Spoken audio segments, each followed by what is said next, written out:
राष्ट्रीय लोकतांत्रिक पार्टी के राष्ट्रीय सचिव चौधरी नेम सिंह जी, रामपाल जी, राम गोपाल जी, सत्य प्रकाश मोदी जी और वो सभी सम्मानित नेता जो दिन रात मेहनत कर रहे थे इस जिले के, जिन्होंने इस प्रोग्राम को बड़ा शानदार और मजबूती से संपन्न कराने का प्रयास किया। अभी बीमार होने के कारण आज यहाँ नहीं पहुंचे हमारे राष्ट्रीय कोर कमेटी के मेंबर चौधरी महेंद्र सिंह जी, मैं कुदरत से प्रार्थना करता हूं कि वो जल्दी स्वस्थ हो जाएं। उनके अनुभव की जरूरत अभी आजाद समाज पार्टी को बहुत है। राष्ट्रीय कोर कमेटी के मेंबर भाई वीरेंद्र कुमार श्रीश जी, योगेंद्र भाटी जी, यहाँ के जिलाध्यक्ष, नगर अध्यक्ष और उत्तर प्रदेश में पहले जिला पंचायत चुनाव में जिन्होंने रिजल्ट देके साबित किया, फिर नगर पंचायत नगर पालिका चुनाव में सभी जिलों में आजाद समाज पार्टी के पार्षद, सभासद, चेयरमैन जिताकर दिन रात तन मन धन जुटाकर उनका और उनके साथियों के सहयोग से मैं तो उत्तर प्रदेश में आजकल बहुत कम समय देता हूं, लेकिन लगातार उत्तर प्रदेश में आजाद समाज पार्टी को मजबूत कर रहे प्रदेश के यशस्वी अध्यक्ष भाई सुनील कुमार चित्तौड़ जी, जिनके नेतृत्व में लगातार आजाद समाज पार्टी उत्तर प्रदेश में संगठनात्मक ताकत हासिल कर रही है। और मेरा यह विश्वास है कि लोकसभा के चुनाव तक अपने साथियों की मेहनत के बलबूते संगठन के रूप में भारतीय जनता पार्टी के बाद आजाद समाज पार्टी सबसे बड़ी पार्टी 2024 के चुनाव में बनने जा रही है। मुझे जहां नौजवानों के संघर्ष पे भरोसा है, वही पार्टी के सीनियर नेताओं के अनुभव और संघर्ष पे भी भरोसा है कि जिस संकल्प के साथ वो मैदान में आए हैं, वो संकल्प भी जल्दी पूरा होगा। माने और काशीराम साहब कहा करते थे कि तमन्ना सच्ची हो तो रास्ते हजार होते हैं, और तमन्ना अगर झूठी हो तो बहाने हजार होते हैं। एक सच्ची की तमन्ना के साथ हम लोग इस आंदोलन में निकले, और आप ये जानते हैं कि आंदोलन के शुरुआत में ही लगभग 16 महीने 10 बाई 6 की एक कोठरी में समाज के स्वाभिमान सम्मान की लड़ाई को लड़ते हुए लगभग 500 से ज्यादा रातें मैंने जेल में काटी। उसके बाद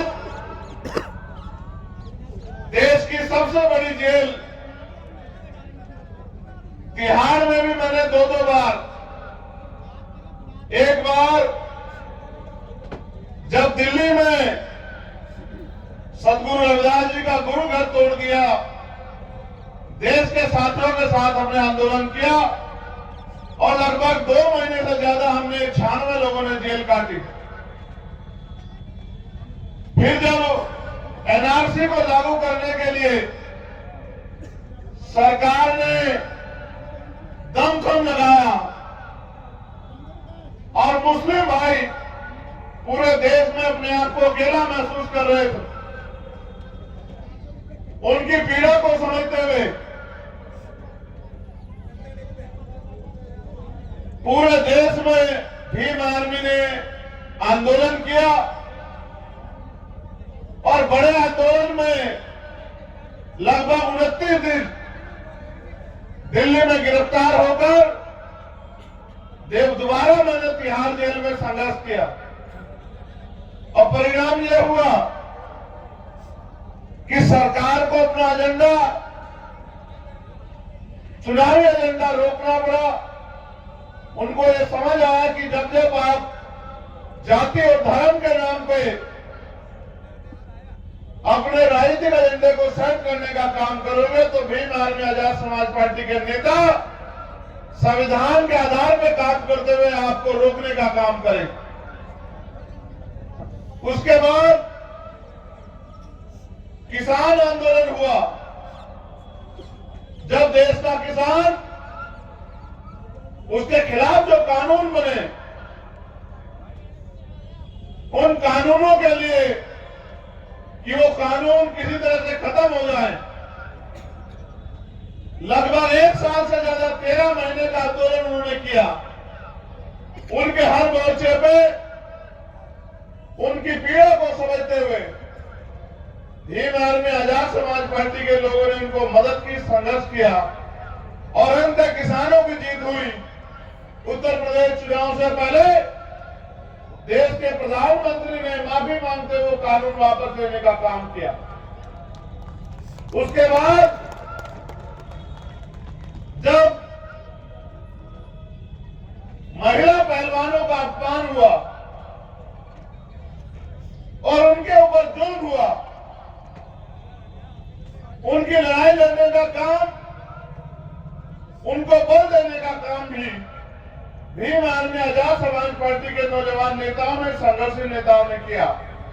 और लगातार एक लंबे समय तक मैं दिल्ली में उनके बीच रहा। अंत सरकार डरी सहमी हुई और उस बाहुबली पे मुकदमा दर्ज किया और गिरफ्तारी का वादा किया। और जिस दिन मैं झारखंड रैली में गया, छल करते हुए पहलवान बेटियों को मारपीट करते हुए उनके कपड़े फाड़ते हुए वहां से हटा दिया। ये बातें मैंने इसलिए आपको बताई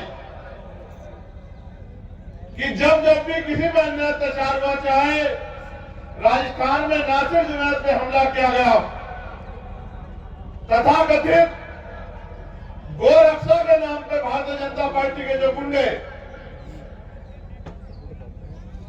देश भर में मुस्लिम लोगों को नुकसान पहुंचाने का काम करते हैं, उन्होंने 2 बच्चों को राजस्थान से उठाया और इतना पीटा कि जब वो मरने के हालात में चले गए, पुलिस को देने चले गए, पुलिस ने मना कर दिया। तो बड़े तकलीफ के साथ मुझे कहना पड़ता है कि हिसार के जंगलों में ले जाके उन दोनों बच्चों को पेट्रोल छिड़क के जला दिया। उसके आंदोलन को भी उत्तर प्रदेश, उत्तराखंड, राजस्थान, हरियाणा में चारों प्रदेशों में जिला मुख्यालय में हमने लड़ा। तब जाके राजस्थान के मुख्यमंत्री ने पीड़ितों की आवाज सुनने का काम किया। आपको याद है, मैं आगरा में तब आया था जब एक बिटिया जिसको तेजाब डाल के जला दिया गया, संजली बहन को न्याय दिलाने के लिए। फिर मैं दोबारा आया जब भाई अरुण वाल्मीकि को पुलिस के कर्मचारियों ने थाने में पीट पीट के मार दिया। तब मैं उनके परिवार से मिलने और न्याय दिलाने के लिए आया। आज भी जब मैं यहां पहुंचा तो 2 एप्लीकेशन मेरे पास आई। एक अरुण वाल्मीकि जी के परिवार की है, जिनका परिवार मुझसे मिलने आया, और वो बच्ची भी मैंने देखी 2 साल पहले, जब वो बहुत छोटी थी, 1 महीने की भी नहीं थी, जब सत्ता के संरक्षण में जो गुंडे, सब लोग तो बुरे नहीं है वर्दी पहनने वाले, लेकिन कुछ लोग हैं जो वर्दी का दुरुपयोग करते हैं, जिन्होंने भाई अरुण वाल्मीकि को पीटा, उनके परिवार को पीटा। अभी अभी उन्होंने मुझसे बताया कि जो सरकारी नौकरी, सरकारी आवास का वादा किया था, एक झूठे कागज पे हमसे साइन कराए थे, वो नौकरी का वादा और आवास का वादा सरकार ने पूरा नहीं किया। हालात तो ये है कि उनके परिवार की लाइफ तक काट दी गई। और मुझे तकलीफ के साथ कहना पड़ रहा, एप्लीकेशन में लिखा है उस परिवार ने, क्योंकि उनके परिवार का कमाने वाला व्यक्ति चला गया, तो परिवार का पालन पोषण घर घर बर्तन मांज के मेरी बहन को करना पड़ रहा। ये बहुत तकलीफ है। इसके पास ही मैं लौटा जब हाथरस में हमारी बहन को मनीषा वाल्मीकि के साथ अन्याय हुआ, जब उसकी लाश को, मेरी पुलिस से कोई लड़ाई नहीं है। अगर पुलिस के लोग ईमानदारी से अपना काम करें, संविधान के दायरे में अपना काम करें, तो मैं उनका बहुत सम्मान करता हूं। लेकिन जब उन्होंने उत्तर प्रदेश की सरकार के इशारे पे बहन मनीषा को उनके परिवार की इजाजत के बिना पेट्रोल डाल के कचरे की तरह जला दिया, तो मेरा गुस्सा बढ़ जाता। और मुझे ही नहीं, देश के हर एक उस व्यक्ति को गुस्सा आना चाहिए जिनके घर में बच्ची है, जिनके घर में बहन। क्योंकि अगर किसी भी बहन का अपमान होगा और उसके अपमान में हम लोग चुप रहेंगे, तो ये आगे आने वाले हत्याकांड को, घटनाओं को दावत है। अगर आप एक घटना में चुप रहोगे तो कल दूसरी घटना को अंजाम दिया जाएगा, तीसरी घटना को अंजाम दिया जाएगा। सम्मानित मेरे साथियों, ये सारे संघर्ष की बातें मैंने आपको इसलिए बताई कि संघर्ष तो मैं अपनी हिम्मत से बढ़ के कर रहा हूं। खूब झूठे मुकदमे, जेलें मैंने काटी। सीबीआई, ईडी, इनकम टैक्स मेरा कुछ बिगाड़ नहीं सकती है, क्योंकि लामागिरी थाना सेठ परिवार में जन्मा हूं और ना ही मैंने एक सिंगल पैसे का भी कोई अपराध किया, कोई भ्रष्टाचार किया। जब हाथरस का इश्यू हुआ तो मुख्यमंत्री जी ने बयान दिया, मीडिया के लोगों ने भी चलाया कि वहां 100 करोड़ रुपए की फंडिंग हुई है। मैंने चैलेंज किया उत्तर प्रदेश के मुख्यमंत्री को, ये लड़ाई स्वाभिमान सम्मान की है मुख्यमंत्री जी। अगर एक पैसे की भी फंडिंग की आप साबित कर दो तो चंद्रशेखर आजाद राजनीति छोड़ के घर चला जाएगा, जो सजा आप दोगे उसको स्वीकार करेगा। लेकिन अपने पाप छिपाने के लिए जो झूठ आप बोल रहे हो, अगर आप में हिम्मत है तो अगर आप साबित न कर पाओ तो आप माफी मांगो समाज से कि आप उत्तर प्रदेश की बहन बेटियों को सुरक्षित नहीं रख सकते, लेकिन आप किसी ईमानदार व्यक्ति का इल्जाम लगा सकते हैं। कई संघर्ष राजस्थान में भी हमने लड़े। अब उन संघर्षों को छोड़ो और उत्तर प्रदेश के बारे में सोचो। उत्तर प्रदेश में बाबा साहब अम्बेडकर के संविधान की वजह से, अवसर की वजह से कभी आपके पास राजनीतिक ताकत थी, और जब मैं इस बात को पूरी करूंगा, उस बात से पहले मैं ये भी आपको याद दिलाऊंगा कि राजतंत्र में राजा महाराजाओं के हाथ में अधिकार थे। राजा महाराजा जो तय कर देते थे वो कानून बन जाता था। उनके मुंह से निकली हर एक बात जनता के लिए सर्वमान्य होती थी। लेकिन फिर डॉक्टर बाबा साहब अम्बेडकर सर छोटू राम के संघर्ष से इस देश में लोकतंत्र आया, और जब वोट का अधिकार डॉक्टर बाबा साहब अम्बेडकर इस देश के हर व्यक्ति को दिलाना चाहते थे, उनको रोकने के लिए तमाम तरह की बातें आई। उस समय के ताकतवर लोग ये कहते थे कि वोट का अधिकार उनको मिलना चाहिए जो बड़े बड़े जमींदार। वोट का अधिकार उनको मिलना चाहिए जो लगान देते हैं। वोट का अधिकार उनको मिलना चाहिए जो बिजनेसमैन, जिनके बड़े बड़े व्यापार है। वोट का अधिकार उनको मिलना चाहिए जो बहुत पढ़े लिखे हैं। डॉक्टर बाबा साहब अम्बेडकर ने कहा कि अगर चंद लोग फैसला करेंगे कि सरकार किसकी बनेगी, कैसे बनेगी, तो लोकतंत्र के क्या मायने। जब हर बालिग व्यक्ति फैसला करे, चुने, तब जाके लोकतंत्र असल मायने में आएगा।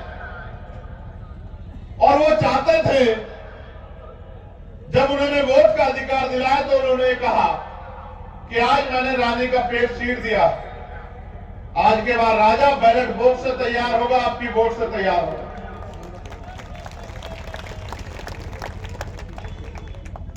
उन्होंने संविधान सभा में चेतावनी देते कहा कि आज हम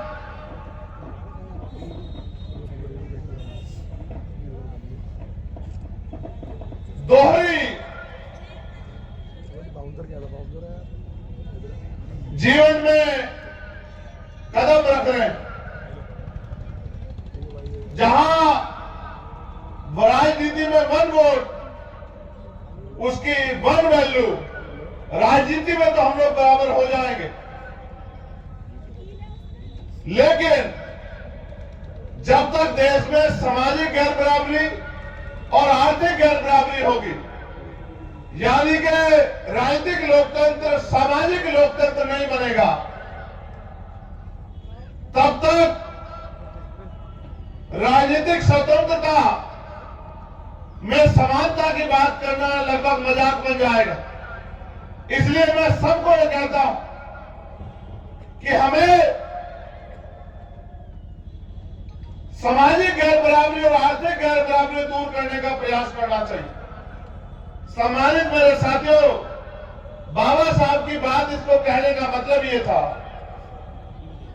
कि राजनीति में हम लोग कामयाब हो जाएंगे, लेकिन राजनीति में गैर बराबरी तब दूर होगी जब सामाजिक गैर बराबरी दूर हो जाएगी और आर्थिक गैर बराबरी दूर हो जाएगी। आज भी हम उसको झेल रहे हैं। आज भी जबकि भारतीय संविधान छुआछूत भेदभाव को नकारता है, लेकिन फिर भी देश भर में जाति के नाम पर अन्याय अत्याचार होते हैं, भेदभाव होता है, ऊंच नीच होता है, और आर्थिक विषमता इतनी है